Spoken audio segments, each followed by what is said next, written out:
All right, next weekend, Street Fighter: The Legend of Chun-Li arrives in theaters to beat up the competition, and here is a sneak peek.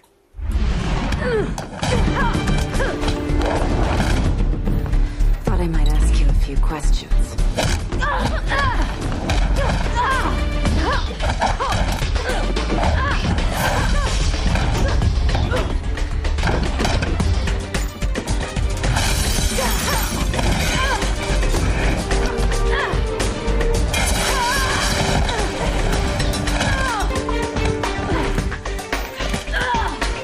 Tell me about the White Rose.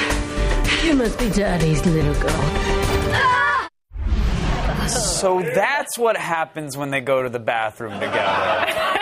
Nice to know. Joining me now, the star of Street Fighter: The Legend of Chun-Li, Kristin is here. How are you?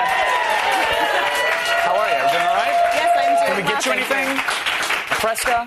No, you good? I'm good. Okay, good. I have never. I told you this right before the interview, but I have never had so many people come up and say, "Oh my God, you have to meet her. She's the nicest, sweetest thing in the world." You're in the wrong business, is what I'm saying. Like how? Oh, really? Yeah. How do you manage to be feature film star, huge Smallville star, and yet stay so sweet and grounded? I don't know. I think that it's just a choice. I think that you can, be an ass if you want to be an ass, but you don't have to be. Yeah, but if you choose to be, it's entirely okay. Yeah. If you want to be an ass, be an ass. Yeah. So the Street Fighter movie, by the way, nicest bathroom ever for a nice karate fight to break out. It's a beautiful set. Where was that at? We shot it in Bangkok and Thailand, so that was just on a stage. Wow. How long were you over there for?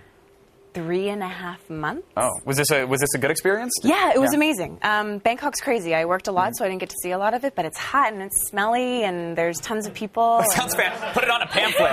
Sign me up for that.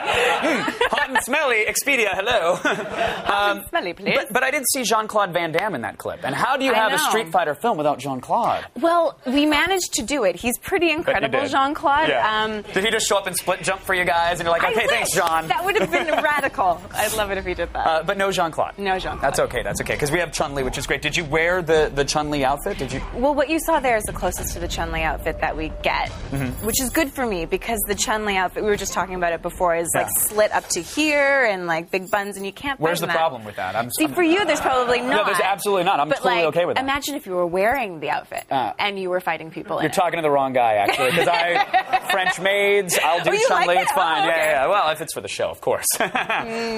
You played Lana Lang on Smallville for so many years. Did that help you at all get ready for this role? I don't remember any high-speed kicking action. I did a little bit of wire work on Smallville, so I had the experience of being in the air like that, but this was totally... Was there a ton of wire work on this one? Or? There was a ton of wire work on this one. And is it... So, okay, so you're incredibly rigged. I haven't seen any of this stuff. Oh, yeah, there you go. You may be there. I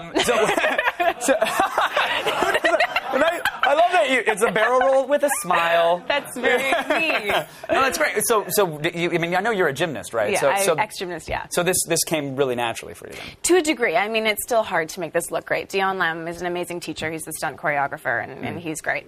But it's hard. You had such a rabid fan following on Smallville, but now that's in the past? That's all done? There's no more? Yeah, I'm done. I've moved on. Tear. Collective nerd tears across the country. I think that it was time. Yeah. Yeah. Did you, with a fan base from one like Smallville, I imagine they're pretty rabid. Are they following you online and emailing you constantly, harassing you when you come out of Mr. Chow's? Like, how crazy are they? I go to Mr. Chow's all the time. It's a strong fan community. Fanboys are like, they're dedicated to their comics or games or whatever it is, which I totally understand. So it's not too crazy, but it's really easy to access me sometimes. Sure. Well, does it get crazy enough to where you have to use fake names and create aliases when you travel around? I do use an alias when I travel around, yes. Oh, I'm not going to ask you to reveal it, because that would, that would kind of ruin the entire thing. But how do you come up? Do you sit down and say, let's come up with something fun, something silly? Were there potential aliases that you didn't go with? Well, I started when I was younger with like Jane Eyre. And then I moved on to something, and I was sitting down one day, and I was like, what could be the funniest, most incongruous name that I could think of? And that's what I decided on. Okay, very good. Do you have like what's the porn star name? Like the first pet in the street you grew up on? Do you have that? Because that's what I was Mischief Yukon. It's pretty good, right? That's actually really good. That's actually really damn good. Mystic Yukon, okay. We're totally out of time, but Caper 219 wants to know what you're doing tomorrow night. Caper 219 Yeah, does? so a viewer sent this in. He wants to know what you're doing. P.S. Kevin, you're awesome. Thanks, dude. Really appreciate that. It says it right there. It's totally on the card. Right. So, are you busy? Maybe, yeah. I think I that's am. it. Oh, P.P.S. Sorry, Enjoy your weekend alone 219. playing Street Fighter, the video game, Kevin. Awesome. Thanks, Caper. You know me too well. Kristin, always a pleasure. Thank you so much for coming on. I wish you the best of luck with the film. Thank you so much. You guys, Street Fighter, The Legend of Chun-Li opens in theaters next Friday.